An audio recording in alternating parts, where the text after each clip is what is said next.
Sri Krishna, Sri Krishna, Sri Krishna, Sri Krishna.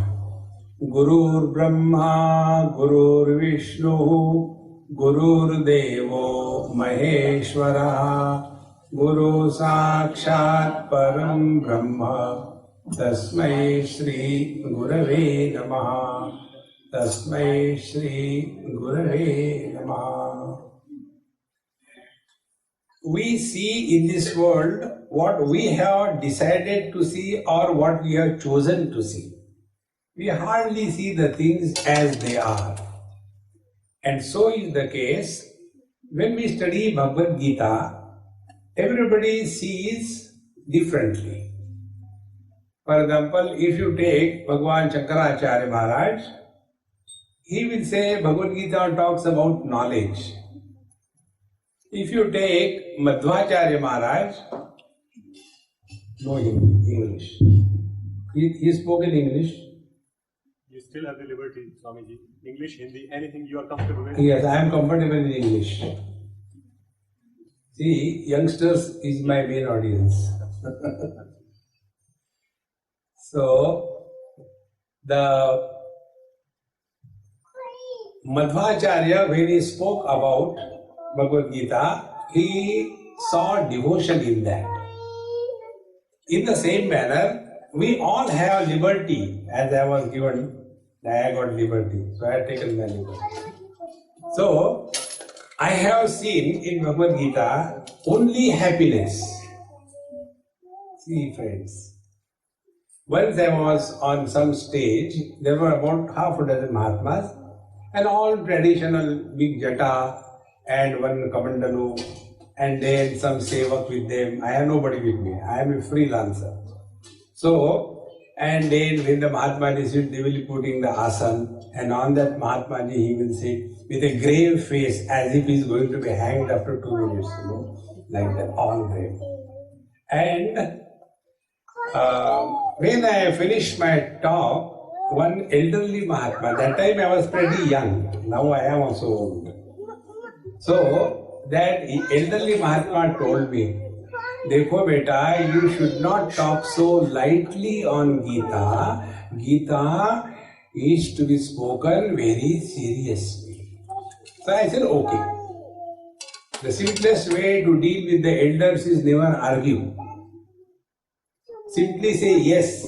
Afterward, they also forget for what we have said yes. And we also forget. There is no point in hitting our head against the walls. So, I said, okay. Then, there was one youngster like any one of you who came and asked me, Swamiji, why didn't you tell him what you had to tell? I said, look here, he is elder than me. Be attentive. A person who doesn't have an elder altar in his house, in his life, he is the most unfortunate person. Elders are required for us only for one purpose. We should stop arguing. Youngsters have this habit of argumentation. We have to simply say, okay, stop it. No further discussion is necessary. So, he said, but what is the truth? I said, the truth is this. If you study Bhagavad Gita and Sanjay says to Dhritarashtra, after having told everything by Arjuna, how he cannot fight and how he is miserable, how he is disgusted and he wants to run away, all negativities. That time Bhagavan Krishna spoke to Arjuna, Prahasanniva Bharata, with a smile on his face. When the original discourse of Bhagavad Gita is delivered with a smile on the face, why should we see the misery in Bhagavad Gita? See, friends, Bhagavad Gita is not meant for those who are going to die. Bhagavad Gita is meant for those who want to live. Those who want to know how to die, go and listen Bhagavad and die. But they don't die, unfortunately. Listen Bhagavad Gita to live. It was delivered and told to Arjuna, who was on the battlefield, wanted to succeed in life. See, friends, we are not only born to live, but we are born to succeed in life. And therefore, What Bhagavad Gita tells is this first principle. See, in the second chapter, Bhagwan Sri Krishna says, Prasade sarva dukkhanam hanirasyopajayate prasanna chetaso yashu buddhi paryavatishthate. When we are taking this attitude towards life, see, Prasade sarva dukkhanam hanihi upajayate. Prasada, when we come to the temple and we get some prasad from Panditji, be attentive. That time when we receive prasad, what is happening inside our heart? First, when we receive prasad, we feel blessed. Second thing, we don't reject prasad. Third thing, we don't want to improve prasad. Suppose Panditji has given us halwa, mithai. Do we say, Panditji, thoda achar pa de rahe idhar? No, we don't do that. And the most important thing is, we don't compare. Panditji, you gave him more and to me you are giving less. No. This is prasada buddhi. Now apply this principle. This is humming, Panditji. Panditji, this is humming. So, the same attitude of prasada, when it is applied in our life, it is called as prasada buddhi. So prasada buddhi means what? Whatever comes in our life, accept it as God's grace. See? Normally for us, what is devotion? Devotion is when the things happen according to our choice, then we say Bapedi Kul Kirpa. Then we say God's grace. But real devotee is the one, whatever is happening in our life, whatever it may be, we accept it as God's grace. And friends, the God's grace always comes as a blessing in disguise. See, friends. So Bhagavan says, Prasade sarva dukkhanam hanihi upajayate. When we accept everything without complaint, without choice, you cannot be miserable. See, this is the basic principle of life. For us, the problem is, when it is summer, it is hot and we complain. Oh God, it is too hot, complaining. God says, okay Baba, I'll make it rains. Then the rains come. So when the rains come, again we complain. Oh God, it is too much raining. God says, okay Baba, I'll stop the rain, the cold will come. When the winter comes, again we complain. Oh, it is too cold. Then the Lord says, there is no point in fulfilling his desire. This fellow is a complaint box, non-stop complaining. See, friends, living happily means living at a zero complaint level. See, the life becomes beautiful. And all that we get in our life is what is required for our evolution. Here, in this world, we are only for our evolution. In the 6th chapter, Bhagwan Sri Krishna says, Uddhared atmanatmanam natmanam avasadayet atmaiva atmano bandhu atmaiva ripuratmanaha.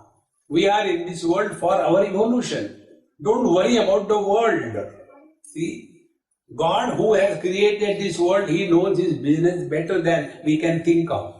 He knows. And He has also said that yada yada hi dharmasya glanir bhavati bharata abhyutthanam dharmasya tadatmanam srujamyam. Whenever there is a need, I will come. You don't worry about the world. You take care of yourself. See, friends. And for that, what is the way to take care of ourselves? First of all, remember this principle.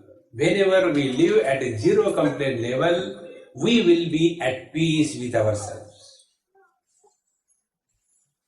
See, a person who is at peace with himself or herself is at peace with the whole world.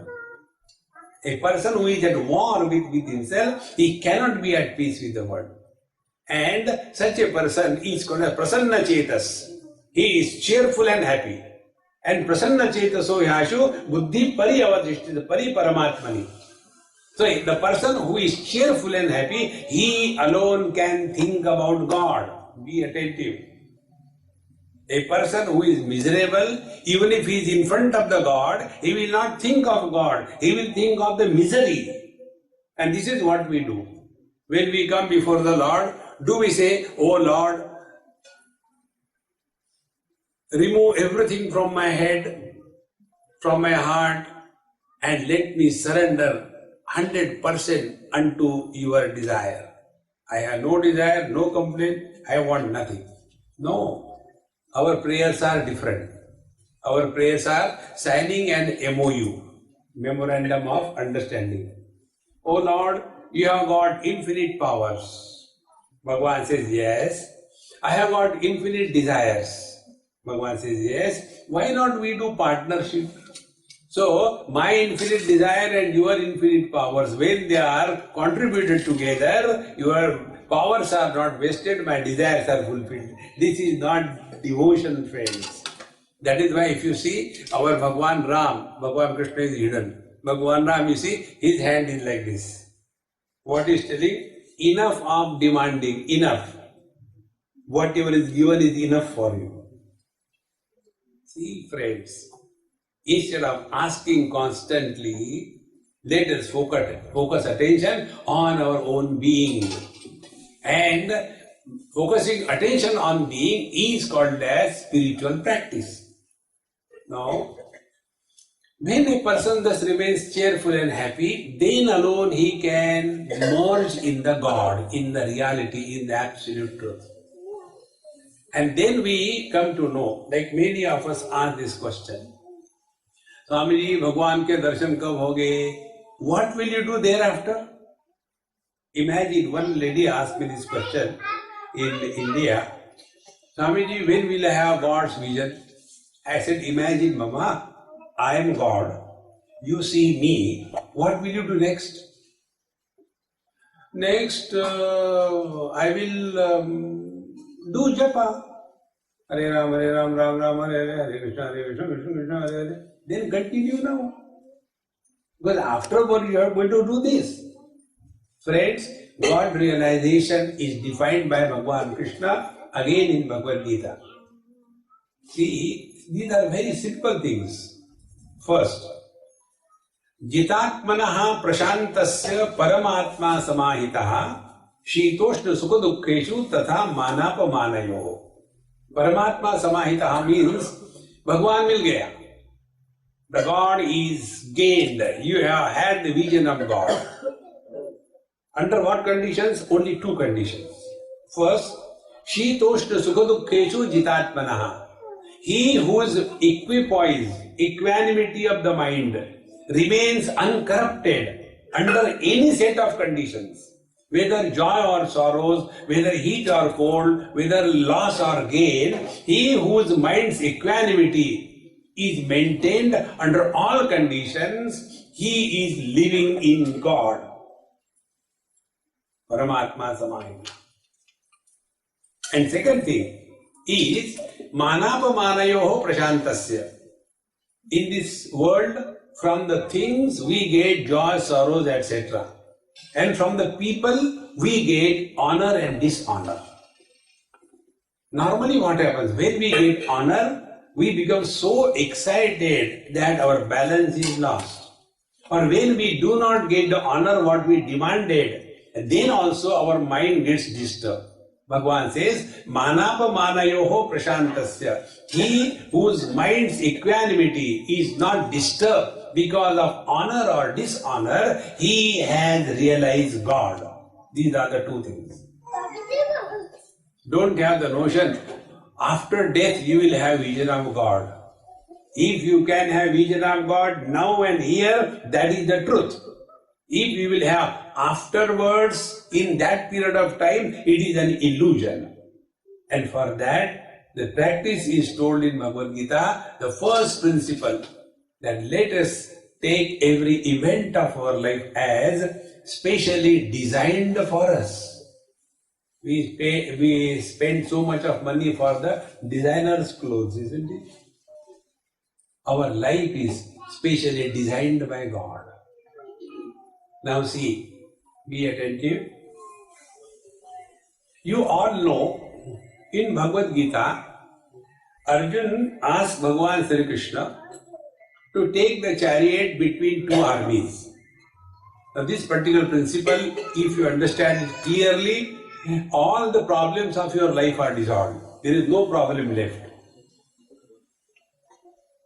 When there was a choice for Bhagavan Krishna to take the chariot in front of anybody in the Kaurava lines, imagine if Bhagavan Sri Krishna has taken the chariot in front of Duryodhan Dushyasan, will Arjun ever ask a question, should I fight the war or not fight the war? He came to kill Duryodhan Dushyasan. There would not have been any question. But of all the people, what Bhagavan Krishna did, Bhishma Drona Pramukhataha Sarvesham cha Mahikshitam Uvacha Partha Pashyaitan Samavedan Kuruniti. Of all the people on the battlefield, Bhagavan Krishna took the chariot in front of Dronacharya and Bhishmacharya. And not only that, he further added one statement. You know with whom you have to fight. You have to fight with your Dadaji and with your Guru Maharaj. Fight. And that created a chaos, a confusion, a disturbance in his mind. Friends, wherever there is a pain, we are supposed to give attention. Not become tense. And the pain is given to us, not for torturing. See, like when we put our clothes in the washing machine. So, the clothes are put, then hot water, then strong detergent and high speed. When it is going, do we say to the clothes, now suffer, no suffer? No. They are put there so that we can reuse them. In the same manner, every misery in our life is a process of purification so that He can use us for His purpose. We have no purpose in our life. He has every purpose. So He wants us to become a fit instrument so that He can do whatever He wants to do through us. You know, the tragedy of Bhagavan is, He doesn't have hands, He doesn't have mouth, He doesn't have mind, He doesn't have intellect. He is searching for a free hand, a free mouth, a free mind, a free intellect so that He can function through. And making ourselves out of this complex is called a spiritual life. And therefore, for creating the best out of us, He starts creating so-called problems, but they are not problems. See? So, real problem is where? Arjuna's question was to Bhagavan Krishna, Katham Bhishma Maham Sankhe Dronam Cha Madhusudana. Oh Lord, how can I kill Dronacharya, my Guru, Bhishmacharya, my grandfather, Pujar, how Varisudana? They are worthy of worship. So what was his real statement? How can I kill my Guru and my grandfather? Meaning, if it is your Guru and your grandfather, I don't mind killing. This is where the whole problem of life begins. This is the first chapter of Gita. See, there are three places where we are caught up in this world. First place is material world. It is indicated through the character of Dhritarashtra. He was holding on to the chair. He didn't want to leave the kingdom, whether it is authoritatively taken by him or it was forcibly taken by him. He just wanted it. So, first we get caught up in the material world and hold on to this. See? You must have seen so many places the fighting happens between the brothers, between the son and the father, only for money, money, money. In one case I know, the father came and asked me, Swamiji, what should I do under this situation? The situation was, his only son has filed a case against his only father in the court, telling that I have doubt about my father that he will give the property to me after his death. Therefore, he should write the will in front of me now, or else I want to, put him behind bar, something like that. Now imagine, even the father is none for the wealth. This is exactly what Bhagavad Gita tells. Dhritarashtra has no concern that Pandu is my own brother and my brother's children are being killed by my children. Nothing. Because we are power hungry. We want wealth. This is the first place where we get caught up in life. Second place, we get caught up in activity. We want everybody to act according to our dictate. What others should do, we decide. And because of that, we become obsessed in life. Then obsession is another bondage which makes us miserable. And the third thing is the goody-goodiness. And this is the most dangerous thing in life. Those who are goody-goody character, very dangerous. Simple folk, open-minded, are better than those from outside. They'll be showing, see, I get up early in the morning, 4 o'clock, and I do meditation. Goodness need not be spoken. Goodness must be lived internally. Arjuna was all the time talking about his goodness. We are good people. These Kauravas are bad. So these are the three kind of attachment: material world, tamasic attachment; activity, rajasic attachment; goody-goodiness, sattvic attachment. And because of that, we suffer in our life. And to take us out of this suffering, God, out of His compassion and love for us, He creates problems in our life. See? If we have got a toothache, is the toothache given to us for making us suffer? Or is it a reminder, hey, come on, take care, something is going wrong? So every pain is a reminder that something is going wrong, take care. Be attentive. In the same manner, if we are hurt in our mind, immediately take it as a message from the Lord. Hey, something is going wrong somewhere. And what is that something? Only one thing, and that is our ego gets hurt. See, when I told you, why don't you do that? Are we the last word in this world? But we feel that my orders must be accepted by everybody in this world. And this is how we suffer in our life. Therefore, Bhagavan creates situations. Now be attentive. If we really want to live Bhagavad Gita in our life, remember one basic principle. Every experience of our life is a spiritual examination. Every experience. When we sit down, when we walk, when we interact, when we go before God, when we go to put on our shoes, and when you go, your shoes are gone. And then you forget God, or you complain, what kind of God you are? When I came, even you could not look after my shoes. Will you look after my life? See, friends, the real spiritual practice is take every event of our life as a spiritual examination. And in examination, you have to pass, you can't fail. This is how the first chapter brings to our notice. Friends, do not take any difficulty or misery of our life as something bad that is happening to us. Every difficulty is a reminder. Take care, you are going the wrong way, you have to be alert. And in this manner, when we take, then we will be able to study Bhagavad Gita with a cool mind.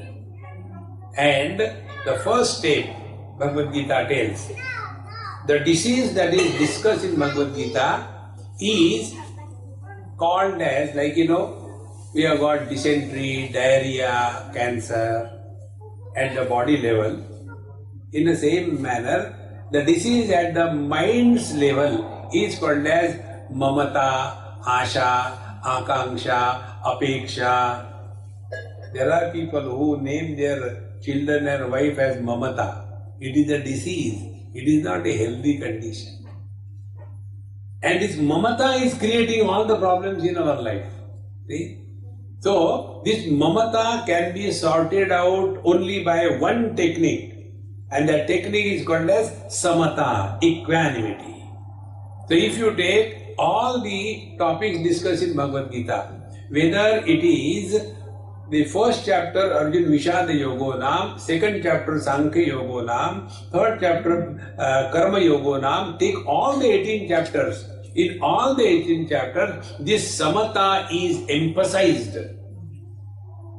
Samatha is equanimity of the mind under all conditions. So, what are the topics that are discussed in Bhagavad Gita? Basically, 4 topics are discussed. First topic is the path of karma, karma yoga. Secondly, the path of samatha or the ashtanga yoga. Third is the path of devotion, bhakti yoga. And fourth is the path of inquiry, jnana yoga. These are the 4 paths. And all of them are ultimately pointing only to the equanimity of mind. Be attentive. About the path of karma yoga, Bhagavan says,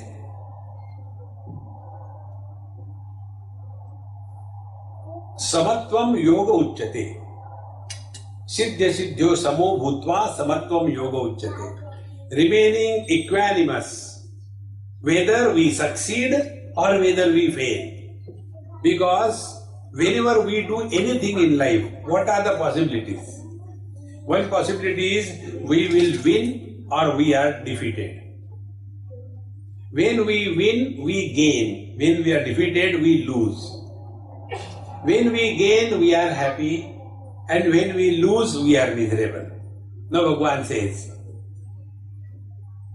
Sukha dukhe sabe krutva labha labho jaya jayo tato yuddhayo yujjasva naivam papam avapsasi. When we do something, sometime we will win, sometime we will be defeated. This is the game of life. You can't expect every time only you should win. See? Now when we get victory, we are gaining. And when we are defeated, we are losing. And when we gain, we become so happy. When we are defeated, we are so miserable. Under these 3 conditions, when we maintain the equanimity of our mind, then we are following Bhagavad Gita in our day-to-day life. Only keeping the Bhagavad Gita in the temple and doing the puja, Jai Bhagavad Gita, and putting the chandan on that and keeping one apple as a paperweight so that Bhagavad Gita should not run away. That is not. Bhagavad Gita must come right inside our heart, day-to-day living. Scriptures are not meant for doing puja. Scriptures are meant for studying, and by the study of the scriptures, our vision changes. Ishavasya Upanishad says, Ishavasyam idam sarvam yatkincha jagatyam jagat tena tyaktena bunjita ma gratak kasya siddhanam. The purpose of the study of the scripture is we have to change our vision. Presently, our vision is biased vision. We want to see whatever that alone we see. What is not seen by us. And it is for this purpose, when we study Bhagavad Gita, it must come in our day-to-day interaction. So first stage Bhagavad Gita comes in our life, keep equanimity, whatever we are doing. See. Now take 1 or 2 your examples of your family life. Many parents have this problem, that their children don't listen to them. I was in US, San Jose, a Gujarati family. And when I went to their house for taking food, that man was there, his wife had gone for work, and his son was there. So it was about 12:30, lunchtime. So I said, hey, where is your son? Is he not joining for lunch? He said, Swamiji, he is sleeping in his room, you go and wake him up. People take work from us, nobody listens to us. I have to listen to everybody. That is being a Swami, choiceless existence. So I went and saw him. He was sleeping diagonally on a huge king-size bed because he was very huge in structure, 6 plus 4 plus, huge. And he was sleeping Bhujangasana on his stomach like that. So I thought the best way is to get away. Bhujanga may give sometime, So I said maybe he is not well, he is sleeping. No, Swamiji is very lazy, he is good for nothing, and he started the story of his son. I said, my God, you are going to give me food or this rubbish? Then I said, come on, you also take joy in food. No, you take food. I said, all right. Then he started complaining. That is why, elderly people I don't entertain. They have got only complaints, no inquiry. They will never ask how to control the mind. They will never ask how to do the japa. They will never ask how to keep quiet. They will never ask how to withdraw from the world. Their complaint is, Swamiji, why my son is like that? I said, if he is your son, you should know. How do I know? I don't know why he is like that. Then he started telling his stories. When we were at home in India, when my father used to come in my room, I used to go to other room out of fear, out of run, because my father has entered my room. Now the condition is, when my son comes in my room, I run to other room out of fear for my son. What is my life? I said, you have defined. You are born to run, run. First because of the father, not because of son. Stop complaining in life. One of the highest spiritual practice. Don't complain. Whenever we complain, we don't want to improve ourselves. If we want to improve ourselves, then focus attention on yourself. Therefore, siddhya siddhyo samo bhutva. With reference to children, be attentive. Up to the age of 6 or 7, love them, hug them, feed them, and do whatever you like to do.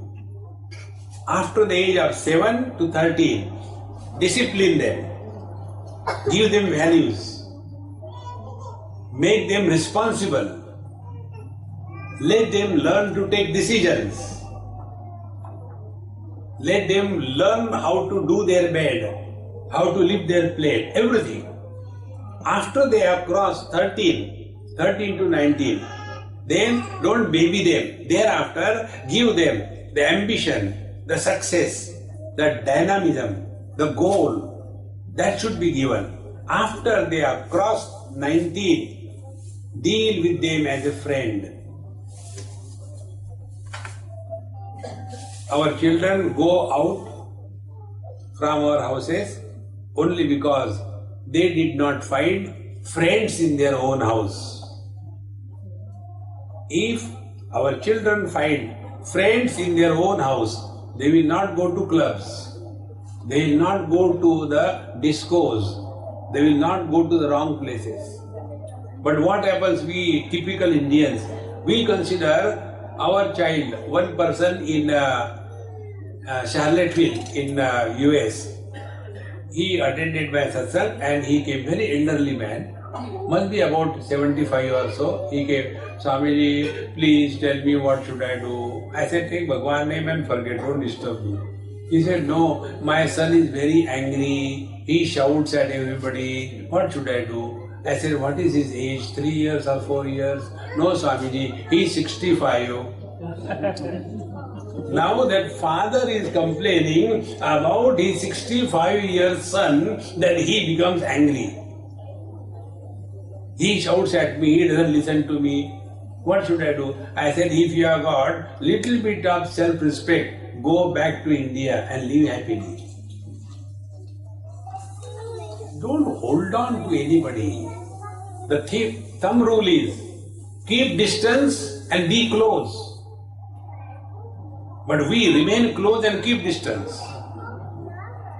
These are the things day to day to be observed in life. Then Bhagavad Gita is being followed. Because Bhagavad Gita tells us, keep your mind at peace under all conditions. See, prasade sarva dukkhanam. And if your children are giving you trouble and problem, it is a God's grace. You will not be attached to them. So, you don't have to take sannyas. By living in your house, you get a free sannyas because your children have already troubled you sufficiently. No more attachment. See, friends, but we hold on to them and suffer ourselves and make them also suffer. See, friends. So, karma yoga is whatever we are doing in our life, the world does not need it. It is our necessity. And when we do something as our necessity, we are at our best. See? Take one example you all must have gone through. When we travel to different countries, we have to go through the immigration. And one of the most dumb immigration is that of US. They will be giving a big form, and in that form it is written 101 questions. Are you a member of terrorist organization? Are you carrying gun with you? Are you carrying animals with you? All kinds of things. Who will say yes? They say no. So, when you are standing before the immigration officer, you are at your best. Sir, yes sir, good morning. How are you? Hi. Because it is your need to enter. Even if he says any bad word, we don't give back because it is our need. Now apply this principle. Children need us or we need the children. Think, when we were married, if the children are not born, we go from pillar to post. And when the children are born, then we are happy. So who needs whom? We needed the children. Children don't need us. So if we need them, take care of them. You are not obliging them and don't expect anything out of them. Let them grow and have their wings and fly away. But we hold on to them and we say, हमने भगवान का इतना किया, क्या मिला? Are you obliging anything? If we go to the temple, are we obliging God? If we serve somebody, we are not obliging. If we give something, we are not obliging. This is the principle of karma yoga. One day, I was going in India from Ranchi to Calcutta, Howrah, by train, many years before. And one person used to come for my satsang. And when I was getting into the train, the last day after my work was over, so he came in my compartment for the first time. And he took out, those days, 500 rupees notes were not printed. So he took out 100 rupees bundle, 10,000 rupees and gave me. I said, I don't need it. I got a ticket. Thank you, keep it. Give to somebody. He said, no, I want to give. But I said, I don't need it. He said, it is not your need that I am giving. It is my need to give you. See how beautiful it is.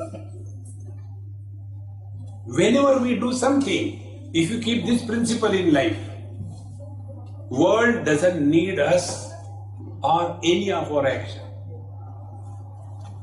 See, it is our need. And when it is our need, we have got all humility, all sincerity, all perfection. That is living Bhagavad Gita day to day in our life.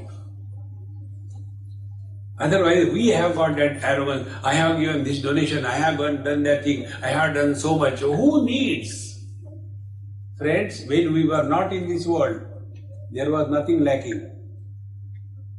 When we will leave this world, there won't be any lacking. If you don't trust me, leave and see. So, our earlier absence and later absence, it makes no difference. Do you think our present presence make any difference? But ahankara vimudhatma karta hamiti manyate, we have this wrong notion. Because of me, the things are happening. See, friends. And this is where Arjuna is born in us. Arjuna says, how can I kill them? As if you are a killer. Bhagavan says in 11th chapter, Nimitta matra bhava savyasachin. You are just an instrument in His will. See, friends. And in this manner, when we start leading our day-to-day life with this understanding, we are practicing Karma Yoga. And the practice of Karma Yoga, to substantiate further, is whatever we do in our life, let it be done happily. Therefore, I told you right from beginning, what Bhagavad Gita tells is only happiness. Karma Yoga is not doing too many things. Karma Yoga is not keeping yourself all the time busy. Karma Yoga is whatever you do it happily. Thumb rule. For example, you are walking. Walk happily. When you walk happily, anybody looks at you will feel very good.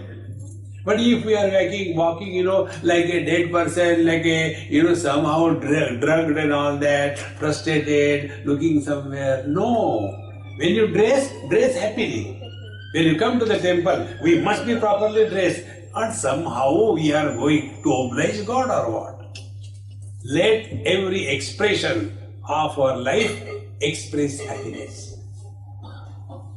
So, if you are cooking happily, the food will have taste, nutrition.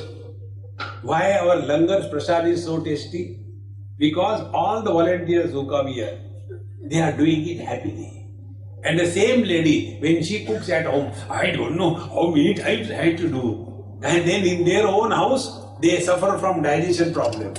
Because the food is not cooked happily. See, friends, Karma Yoga therefore means find an excuse to be happy through every action. Then our mind will remain at peace. Then our mind will remain in the present. Then our mind will not go in the future. Then our mind will not go in the past. And remaining in the present effortlessly is living in God. That is all. And it is for this purpose Bhagavan has created a problem in front of Arjuna. Had Bhagavan not taken the chariot in front of Dronacharya, Bhishmacharya, Bhagavad Gita would never have been born. Bhagavad Gita is born only because Arjuna was created into a confused situation in such a manner that he was unable to decide in the same manner. Every difficulty of our life is meant for us to think. And whenever we start inquiring rather than complaining, then a real seeker is born in our life. And such a seeker alone can walk Bhagavad Gita path in day-to-day life. Therefore, I had to close at 8 o'clock, isn't it? Therefore, the first chapter of Bhagavad Gita tells us about the Karma Yoga, and the conclusion of the Karma Yoga is whatever you do happily, otherwise suffer silently. Om Purnamadaha Purnamidam Purnahat Purnamudachyate Purnasya Purnamadaya Purnamevavashishyate. Om Shanti Shanti Shanti. Hari Om. Sri Gurubhyo Namaha. Hari Om.